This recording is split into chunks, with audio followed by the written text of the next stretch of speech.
Hello বন্ধুরা, আবার চলে এলাম তোমাদের মাঝে টুম্পা ভুলাগ নতুন একটি গল্প নিয়ে। তো বেশি কথা না বলে গল্পটা শুরু করা যাক। আমার বিয়ে হয়েছে 5 বছর হয়েছে, কিন্তু আমার কোনো সন্তান হয়নি। আমার শাশুড়ি সবসময় আমায় অপবাদ দিয়ে কথা বলতো, কিন্তু আমায় কোনো ডাক্তারও দেখাতো না। বলতো আমার সমস্যা। তাই একটা পর্যায়ে আমার সংসার ভেঙে যাওয়ার মতো অবস্থা হলো। শাশুড়ি বলল আমি আমার ছেলেকে আরও একটি বিয়ে করাবো। আমি এই কথা শুনে কিছুতেই সহ্য করতে পারছিলাম না, আর তাই বাধ্য হয়ে আমি ডাক্তারের কাছে গেলাম। ডাক্তার বলল তোমার বাচ্চা হবে, কিন্তু আমার কিছু পরামর্শ মানতে হবে। আমি বললাম ঠিক আছে, আপনি যা বলবেন তাই হবে। ডাক্তার বলল আমি তোমায় এমন চিকিৎসা দিব যা কাউকে বলা যাবে না। আমিও রাজি হলাম, কিন্তু ডাক্তার সাহেব চিকিৎসার নামে একদিন রাতে আমার সাথে যা করেছিল তা কোনো মেয়ের পক্ষে মেনে নেওয়া সম্ভব ছিল না। তাহলে আসল ঘটনাটি খুলি বলি। আমার নাম ডাক্তার অজয় কুমার। আমি একজন গাইনি বিশেষজ্ঞ ডাক্তার, অর্থাৎ যে সমস্ত মহিলাদের বাচ্চা কাচ্চা হয় না বা গর্ভজনিত সমস্যা, এই চিকিৎসাগুলো আমি দিয়ে থাকি। তাই হাসপাতালে সব সময় সিরিয়ালে আমার গর্ভবতী মহিলা বা যাদের বাচ্চা ধারণ ক্ষমতা নেই, এ ধরনের মহিলাদের সিরিয়াল সবসময় লেগেই থাকে। আর তোমাদেরকে বলে রাখা ভালো, আমি দেখতে বেশ হ্যান্ডসাম। আমার উচ্চতা সরাসরি 6 ফিট এবং দেখতে অনেকটা ফর্সা। তো যাই হোক বন্ধুরা, আমার কাছে একদিন হঠাৎ করে একটি মেয়ে চিকিৎসা নিতে আসলো। তার সমস্যা হচ্ছে প্রায় 5 বছর যাবত বিয়ে হয়েছে, কিন্তু বাচ্চা কাচ্চা হচ্ছে না। আর যেহেতু আমি একজন গাইনি বিশেষজ্ঞ এবং আমার এলাকার মধ্যে অনেক নামকরা, তাই মেয়েটি আমার কাছে আসলো এবং সমস্ত কিছু খুলে বলল। তখন আমি তাকে বিভিন্ন রকমের টেস্ট দিলাম এবং পরীক্ষা করে দেখলাম যে তার বাচ্চা ধরার ক্ষমতা সবকিছু ঠিকঠাক আছে। তারপরেও তার বাচ্চা হচ্ছে না। তাহলে কি কারণ হতে পারে আমি চিন্তা করতে লাগলাম। অবশেষে আমি বুঝতে পারলাম এটা তার স্বামীর সমস্যাজনিত কারণ ছাড়া আর কিছু না। তাই আমি তাকে আমার পার্সোনাল চেম্বারে ডেকে পাঠালাম এবং তাকে জিজ্ঞাসা করলাম তোমার পারিবারিক পরিস্থিতি এখন কেমন। মানে যেহেতু তোমার বাচ্চা হচ্ছে না, এজন্য তোমার শ্বশুর বাড়ির লোকজন তোমার সাথে কেমন ব্যবহার করছে।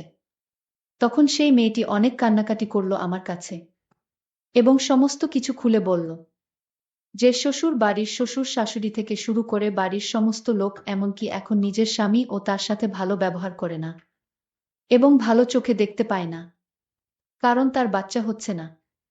অর্থাৎ তার সমস্ত দুর্বল পয়েন্টগুলো আমি শুনে নিলাম।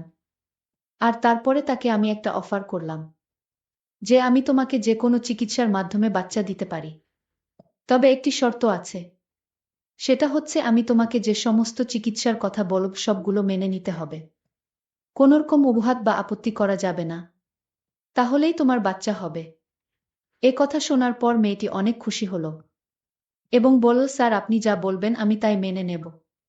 তবুও আমার একটি বাচ্চা দরকার, কারণ বাচ্চা ছাড়া আমি আমার শ্বশুর বাড়িতে একদম অসহায় এবং আমরা অনেক গরিব ফ্যামিলির লোক। যদি তারা আমাকে ছেড়ে দেয় তাহলে আমার বাবা অনেক বিপদে পড়ে যাবে। তাই আপনি যেভাবেই হোক আমাকে এই সমস্যা থেকে উদ্ধার করেন। যখন মেয়েটি এই কথাগুলো বলল, আমি ভাবলাম এখন আমি তাকে যা বলি তাই মানবে। আমি বললাম দেখো, তুমি কিছু মনে করো না। আসলে তোমার মধ্যে কোনো সমস্যা আমি দেখতে পাইনি। মেইন সমস্যা তোমার স্বামীর মধ্যে হতে পারে।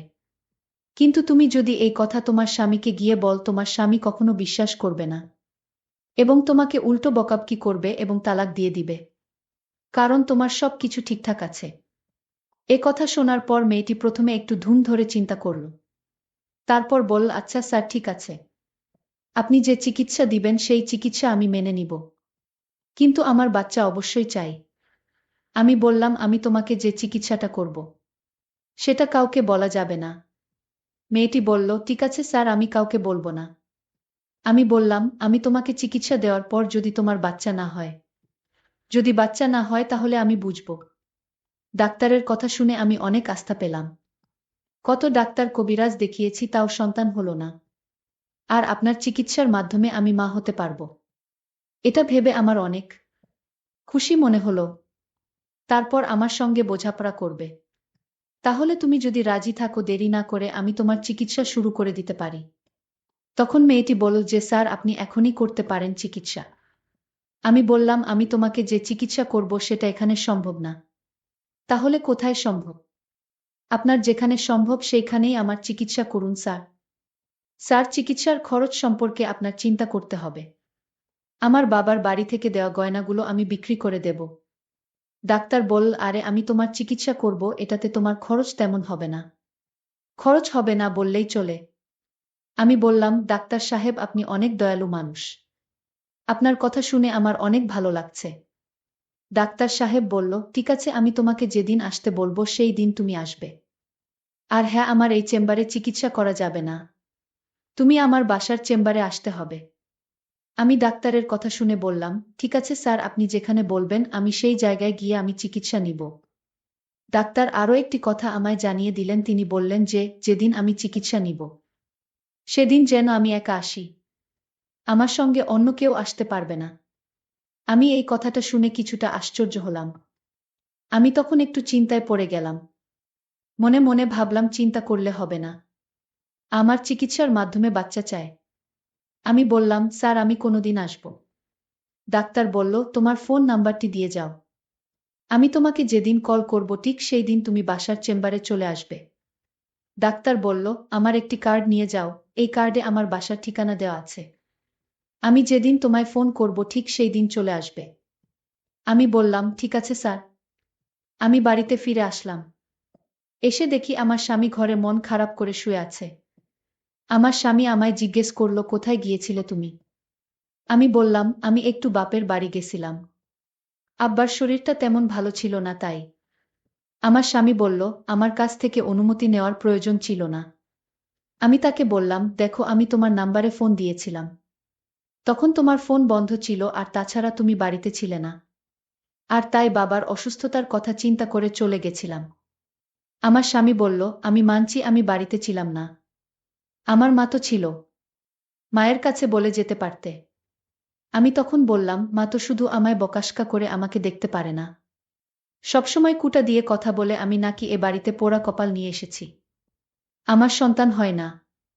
এটা কি আমার দোষ? আল্লাহ যদি না দেন তাহলে আমাদের কোনো হাত আছে? আপনার মায়ের কথা আমার আর সহ্য হয় না। আমি কত অপমান সহ্য করে তোমার বাড়িতে আছি। আমি এতে কিছু মনে করি না। আমি আম্মার কথায় কিছু মনে করি না। আমি ভাবি যে এরকম সবার বেলায় হতে পারে। আমার স্বামী বলল, তাই বলে কি আমার মায়ের কাছে বলে যাবে না? আমি বললাম, ঠিক আছে, এইবার আমার ভুল হয়ে গেছে। আমি এখন থেকে কোথাও গেলে আমি আপনাকে না পেলে মাকে বলে যাব। আমি জানি এখন আমার স্বামীর কাছে ভুল স্বীকার না করলে সে সারাক্ষণ বকবক করবে। এর চাইতে ভুল স্বীকার করলেই তার কাছে আমি ভালো। আর তার কাছে ভালো থাকার জন্য আমি মাথাটা নিচু করে দিলাম। আমার স্বামী তখন আমায় আদেশ করে বলল, আর কোনোদিন তার অনুমতি ছাড়া যেন বাড়ির বাহিরে না যাই। আমি বললাম, ঠিক আছে, আমি আপনার অনুমতি ছাড়া বাড়ির বাহিরে যাব না। এরপর দিন ডাক্তার সাহেব রাত ৮টার দিকে আমায় ফোন দিল। আর বলল, তুমি আজ আমার বাসার চেম্বারে আসো। আজ তুমি আমার সাথে দেখা করো। আজ তোমাকে সঠিক চিকিৎসা দিব। আমি বললাম, ডাক্তার সাহেব এখন তো রাত হয়ে গেছে, দিনে আসলে হয় না। ডাক্তার সাহেব তখন আমায় ধমক দিয়ে বলল, তুমি কি আমারে অন্যদের মতো মনে করো? আমি একজন ডাক্তার, আমি সারাদিন বিজি থাকি। আমার প্রতিদিন হাজার হাজার রোগী দেখতে হয়। কিন্তু তোমার রোগটা একটু ভিন্ন, তাই তোমাকে আমার বাসার চেম্বারে আসতে বললাম। তুমি মনে করছো আমি দিনে ফ্রি থাকি? আমার রাতে ছাড়া আর সময় নাই। যদি চিকিৎসা নিতে চাও তাহলে আজ চলে এসো। আমার মতো এরকম ডাক্তার আর পাবে না। আমি ডাক্তারকে বললাম, ডাক্তার সাহেব আমি আসছি। এখন আমি চিন্তা করতে লাগলাম বাড়ি থেকে কিভাবে বের হব। কারণ আমি যদি রাতে ঘর থেকে বের হই তাহলে আমার স্বামী আমাকে সন্দেহ করবে। আর তাই আমি এখন কি বলে ঘর থেকে বের হই? মাত্র ২ দিন আগে আমি আমার স্বামীর সাথে মিথ্যা কথা বলে ঘর থেকে বের হলাম। আজ যদি জানতে পারে আমি আবার না বলে ঘর থেকে বাহিরে গেছি তাহলে আমার সমস্যা হবে। আমি এক মহাচিন্তায় পড়ে গেলাম। অন্যদিকে ডাক্তার আমার জন্য অপেক্ষায় আছে। আমি এখন কি করব? আমি সিদ্ধান্ত নিলাম আমার আজ যে করে হোক আমার ডাক্তারের কাছে যেতে হবে আর চিকিৎসাটা নিতে হবে। আমি আমার শাশুড়ি মাকে মিথ্যা বললাম, মা আমি কিছুক্ষণের জন্য আমার বাপের বাড়ি যাব। আমার বাবা খুব অসুস্থ, আমার এখনই চলে যেতে হবে। আমার স্বামী ঘরে ছিল না।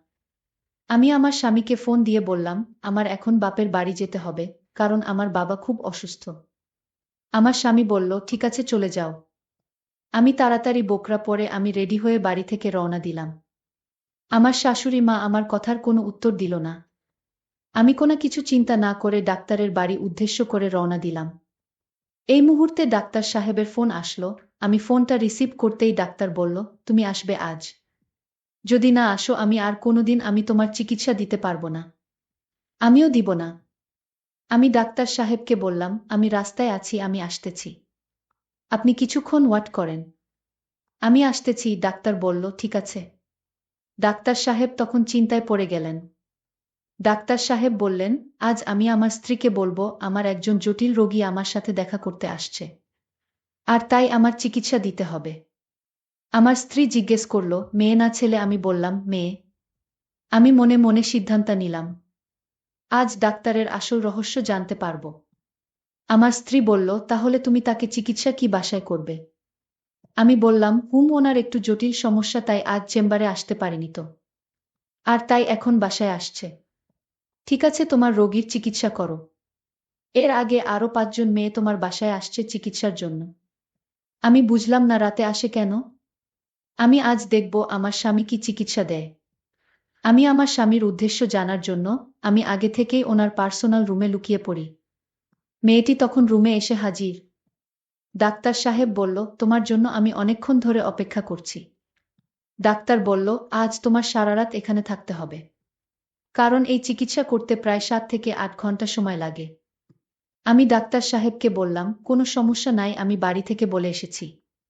ডাক্তার বলল, তাহলে তো কোনো সমস্যা নাই। আচ্ছা, আজ যে চিকিৎসাটা আমি তোমায় দিব তুমি কিন্তু কাউকে বলতে পারবা না। ঠিক আছে ডক্টর সাহেব, আমি কাউকে বলবো না। আপনি আমার চিকিৎসা শুরু করতে পারেন। ডাক্তার বলল, ঠিক আছে তুমি বেডে শুয়ে পড়ো, কোনো নড়াচড়া করবে না। আমি বললাম, ঠিক আছে ডাক্তার, আমি বেডে শুয়ে পড়ছি। তখন আমি লক্ষ্য করলাম ডাক্তার সাহেব লাইট বন্ধ করে দিল। আমি বললাম, ডাক্তার সাহেব লাইট বন্ধ করলেন কেন? ডাক্তার সাহেব বলল, আমি তোমায় এখন যে চিকিৎসা দিব সেটা অন্ধকারে দিতে হয়। আমি বললাম, না ডাক্তার সাহেব, আমার খুব ভয় করছে, আমার সাথে কেউ আসেনি। আমি একা আপনার রুমে, আমার খুব ভয় করছে। ডাক্তার বলল, ভয়ের কিছু নাই, চিকিৎসা নিতে হলে ভয় করলে চলবে।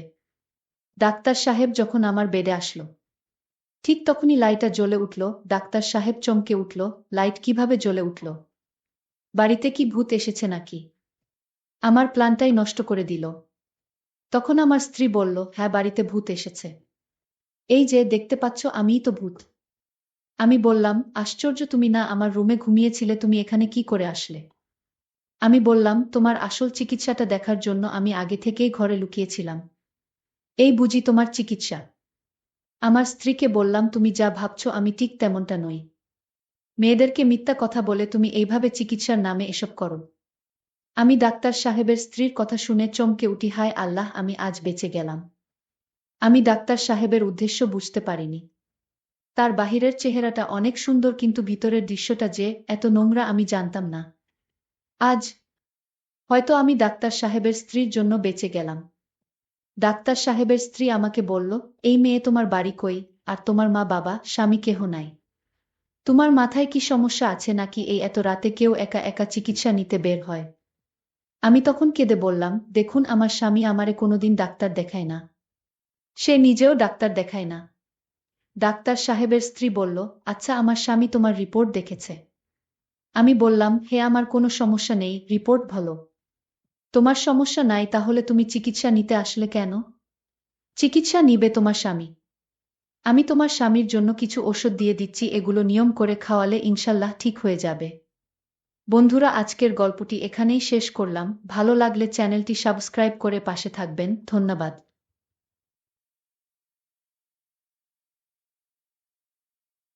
এই ছিল আমাদের আজকের রোমাঞ্চকের গল্প। ভিডিওটি ভালো লাগলে সবাই লাইক করে দিয়েন আর চ্যানেলটি সাবস্ক্রাইব করে দিয়েন।